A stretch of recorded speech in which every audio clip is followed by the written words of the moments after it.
তার কাছে গিয়ে বলবো যে আমি ঋণ হয়ে গেছিলাম, তোমার সম্পদ তোমার কাছে ফিরে নিয়ে যেতে পারি নাই। আমি একটা কিডনি দিয়েও বেঁচে থাকতে পারি। কিডনি বিক্রি করে হলেও মানুষের ঋণ পরিশোধ করব। কারণ মানুষের ঋণ নিয়ে দুনিয়া থেকে গেলে ওই পারে গিয়ে তো হিসাব দিতে হবে। আল্লাহর দেয়া কিডনি, আল্লাহর কাছে গিয়ে বলবো যে আমি ঋণ হয়ে গেছিলাম, তোমার সম্পদ তোমার কাছে ফিরে নিয়ে যেতে পারি নাই। আমি ঋণগ্রস্ত ছিলাম, মানুষের ঋণ দিয়ে দিছি, আমি কিডনি বিক্রি করে দিছি, তাও আল্লাহর কাছে হিসাব দিতে পারবো। কিন্তু মানুষের ঋণ নিয়ে যদি কবরে যাই তাহলে কি হিসাব দিব? প্লিজ আমাকে একটু হেল্প করুন সবাই, সকলের কাছে আমি দয়া চাইছি, আমাকে একটু দয়া করেন। আমার ব্লাড গ্রুপ এ নেগেটিভ, ব্লাড সুগার নর্মাল। আমার হসপিটালের রিপোর্টগুলো সব আমার কাছে আছে, যেহেতু আমি কিছুদিন আগেই চিকিৎসাধীন ছিলাম। আমার সকল প্রকার পরীক্ষা করা আছে, আপনারা যাচাই করে নেবেন ইনশাল্লাহ। আপনারা চাইলে আমার সাথে সাক্ষাৎও করতে পারবেন ইনশাল্লাহ। নাম মোহাম্মদ মোস্তফা শেখ, পিতা মোহাম্মদ হোসেন আলী শেখ। আমার গ্রামের বাড়িতে বরিশাল, উজিরপুর থানায় হস্তিসন্ড গ্রাম, বামরাইল ইউনিয়ন।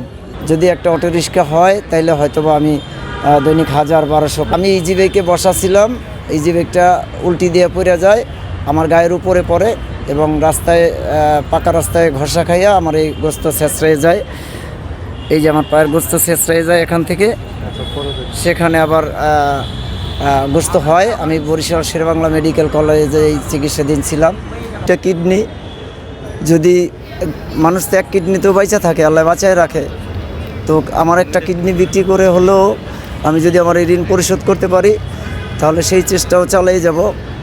যদি আমাকে কেউ হেল্প করতে চান, আমার একটা কিডনি যদি কেউ বিক্রি করে দিতে পারেন এভাবে করে, যে আমি এই কিডনিটা বিক্রি করলে আমার ঋণটা পরিশোধ হয়ে যাবে, তা বাকি দিনগুলো আমি না হয় আল্লাহর রাস্তায় থাকবো। পরিশ্রম না করলে আল্লাহ চাইলে বাঁচাই রাখবে ইনশাল্লাহ একটা কিডনি দিয়ে। অনেক মানুষই তো আছে যাদের 2টা কিডনি নষ্ট হয়ে গেছে, টাকার জন্য কিডনি লাগাইতে পারতেছে না, অনেক টাকার দরকার। তারা আমাকে অল্প কিছু টাকা দিয়ে হলেও আমার একটা কিডনি নিয়ে যদি আমায় সাহায্য করেন তাতেও আমি খুশি, আলহামদুলিল্লাহ। আছি তাদেরকেও বলছি, আপনারা যদি এই ভিডিওটা দেখেন অবশ্যই আমাকে একটু মেহেরবানি করে সুযোগ দিন, সময় দিন, আমি আপনাদের ঋণের টাকা পরিশোধ করে দেবো ইনশাল্লাহ। কারণ আমার ইচ্ছা আছে, উপায় আল্লাহ দিবেই। আমি অটো রিক্সা চালাইব, কিন্তু সে অটো রিক্সা তো পাইতেছি না।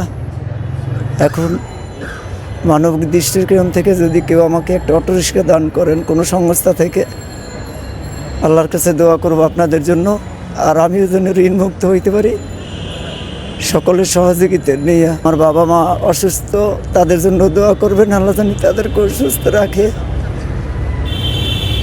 এই আর কি আমি আপনাদের কাছে চাইতেছি, আমাকে যে কোনোভাবে হোক একটি অটো রিক্সার ব্যবস্থা করে দিন।